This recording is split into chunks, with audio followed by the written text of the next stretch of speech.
हम दो दो कौड़ी के लोगों को कह देंगे वो मेरे बड़े खास हैं, वो मेरे बड़े खास हैं, वो हमारे बड़े दोस्त हैं, सब धोखे वाले हैं, कोई किसी का नहीं है। एक भगवान ही है जो कभी धोखा नहीं देता है, जो हमेशा साथ देता है, साथ निभाता है। तो पांडवों ने उसी समय युद्ध जीत लिया कृष्ण को लेकर। और जब भगवान जिसके हो जाते हैं और जो ये कहता है प्रभु मैं आपका हूं, कितना भगवान ने युद्ध को अपने को नीचे गिराकर युद्ध जितवाया पांडवों का। जब दुर्योधन की सेना तहस नहस होने लगी तो ये भीष्म पितामह के पास गया। तो दादा आप लगता है आधे मन से युद्ध कर रहे हो, आप अंदर अंदर पांडवों से मिले हुए हो। बोले तू कैसे कहता है ये? बोले मेरी सेना की आपके रहते इतनी दुर्दशा हो रही है। बोले जा, कल का सूर्यास्त तब होगा जब रणांगण में अर्जुन की लाश गिर जाएगी। अब भीष्म की प्रतिज्ञा, चंद्र टरे सूरज टरे टरे जगत व्यवहार, भीष्म की प्रतिज्ञा तो झूठी हो नहीं सकती। और कौरवों में नगाड़े बजा दिए, पांडव तो शोक में डूब गए, मसाले बंद, भोजनालय बंद। जब अर्जुन ही नहीं रहा तो युद्ध का अर्थ क्या होता है? लड़ेगा कौन? सबसे ज्यादा चिंतित होते हुए द्वारिकानाथ भगवान कृष्ण, भगवान ने सोचा कि देखो तो सही इस समय अर्जुन क्या कर रहा होगा, जिसको कल मरना है वो क्या कर रहा होगा। तो धीरे से टेंट खोलकर देखा तो खर्राटे लेकर सो रहा था। भगवान ने कहा भाई कमाल का सुबक्कड़ है, जिसको कल मरना है वो चैन से सो रहा है और मेरी हालत बिगड़ रही है। तो भगवान ने कहा ए पार्थ, ए अर्जुन जागो, बड़बड़ा खोड़। अरे गोविंद अभी आप सोए नहीं, तू सोने की बात कर रहा है, मेरी हालत देख क्या हो रही है, तुझे नींद कैसे? अरे रात बहुत थक गया था, बहुत गहरी नींद आ रही थी, क्यों जगा दिए? ये बावलों की सी बातें मत कर, ये बता तूने भीष्म प्रतिज्ञा सुनी कि नहीं सुनी? बोले हाँ सुनी। तो तुझे ये नहीं मालूम भीष्म दादा की प्रतिज्ञा झूठी नहीं हो सकती? बोले ये भी मालूम है कि उनकी प्रतिज्ञा पूर्ण होती है। तो तुझे ये नहीं मालूम कल तेरी मौत होने वाली है? बोले ये भी मालूम है कि कल मेरी मौत होने वाली है। तो भगवान का भले आदमी, भीष्म की प्रतिज्ञा झूठी नहीं हो सकती और कल तेरी मौत होने वाली है, इतना जानने के बाद तुझे इतनी गहरी नींद कैसे आ रही है? तू इतना निश्चिंत होकर सो कैसे रहा है? मेरी हालत देख, पसीना पहुंचते पहुंचते पीतांबर निचोड़ना पड़ रहा है। अर्जुन बैठ गया और बैठकर भगवान के चरण पकड़कर कहा गोविंद ये प्रश्न आप मुझसे करते हैं कि तू सो कैसे रहा है, तुझे नींद कैसे आ रही है? अरे जब मुझे ये मालूम है कि मुझे बचाने वाला बेचैन होकर जाग रहा है तो मुझे जागने की जरूरत क्या पड़ेगी? मैं तो चैन से सोवे सुख तुलसी भरोसे सीताराम, काहू के बल भजन है और काहू के आचार, व्यास भरोसे कुंवर के, भैया सोवत पाव पसार। आपने छोटे बच्चों को सोते देखा होगा, दोनों हाथ खोल देता है, दोनों पैर खोल देता है, सीधा ऐसे सोता है। चिंता करे माता पिता करे, कर्जा चुकाए माता पिता, बच्चे को तो जो मन करता है वही खिलौना खरीदवा लेता है। तो जो भगवान के समर्पित हो गए, भगवान उनके लिए करो सदा तिनके रखवारी, जिमे बालक राखे महतारी। लगभग युद्ध समाप्ति पर आ गया। दुर्योधन जाकर रोया है भीष्म दादा के पास, बोले दादा युद्ध तो हम हार गए लेकिन मैं मरना नहीं चाहता, मुझे बचा लीजिए।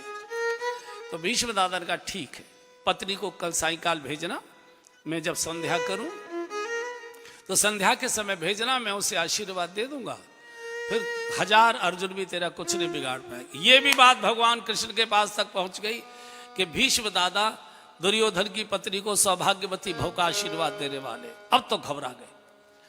भगवान दौड़कर द्रौपदी के शिविर में गए। द्रौपदी जल्दी चलो। कहाँ? बोले भीष्म दादा के शिविर में चलना है। क्यों? बोले अगर दादा ने कहा है दुर्योधन की पत्नी को कि मुझे प्रणाम करेगी, मैं सौभाग्यवती का आशीर्वाद दे दूं, और अगर भीष्म दादा का आशीर्वाद दुर्योधन की पत्नी को मिल गया फिर 1000 अर्जुन भी उसका कुछ नहीं बिगाड़ पाएंगे, मैं भी तेरे खुले हुए केश नहीं बंधवा पाऊंगा जो मेरी प्रतिज्ञा।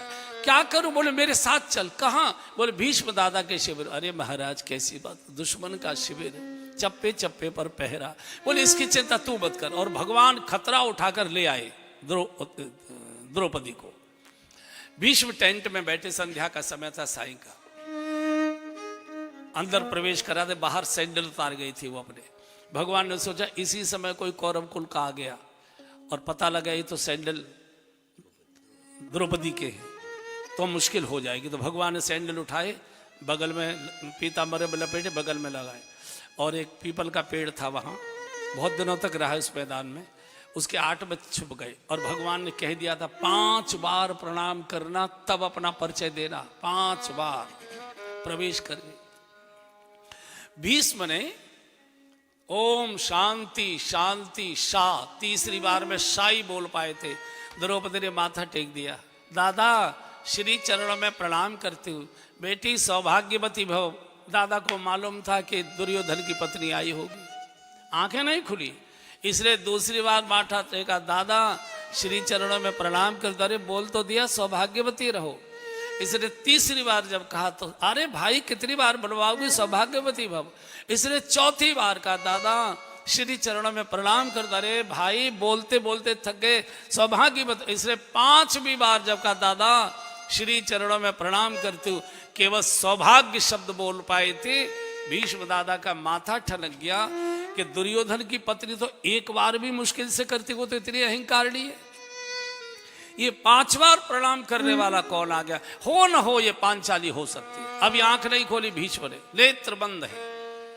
बोले बेटी परिचय दो, कौन हो। माथा टेक कर का, दादा आपकी कुलवधू द्रौपदी आपके चरणों में प्रणाम करती है। भीष्म अपना सिर पीटने लगे, सिर को धरती पर पटकने लगे। द्रौपदी तूने क्या कर दिया, ये युद्ध का निर्णय तो तूने कर दिया, जो होना था सो हो गया, ये बता तू यहां तक आई कैसे। बोले भगवान द्वारकानाथ लेकर आए। कौन, गोविंद। हाँ, और गोविंद गोविंद पुकारते जब भीष्म टेंट के बाहर आए, भगवान पीपल की आट में छुपे हुए थे, एकदम भगवान को प्रकट होना पड़ा था। और जैसे ही धरती पर गिरे हैं भीष्म भगवान के चरणों में साष्टांग प्रणाम करने के लिए, और भगवान ने अपने दोनों हाथ कंधा पकड़कर उठाने के लिए जैसे ही बढ़ाए, तो जो बगल में द्रौपदी के सैंडल लगे थे भीष्म के सिर पर जाकर गिरे, और उन सैंडलों को अपने सिर पर रखकर भीष्म इतना रोए। ऐसा भी किसी को दुनिया में भगवान मिल सकता है कि भक्त के चप्पलें उठा उठाए घूम रहा है। हमारे नागपुर के एक सज्जन है, उन्होंने बहुत अच्छा गीत लिखा है, एक बार गा लीजिए। कोई घनश्याम सा नहीं देखा, सब गाइए। कोई घनश्याम सा नहीं देखा,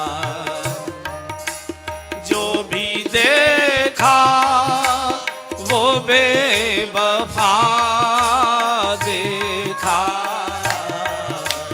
जो भी दे भाव से गाइए, वो बेवफा देखा, कोई घनश्याम सा नहीं देखा, कोई घनश्याम सा नहीं देखा। योगियों के ध्यान में जो आता नहीं, योगियों के ध्यान में जो आता नहीं, संग भक्तों के नाचते देखा, संग भक्तों के नाचते देखा, कोई घनश्याम सा नहीं देखा, कोई घनश्याम सा नहीं देखा। किस तरह है द्रौपदी की लाज बची, किस तरह है द्रौपदी की लाज बची,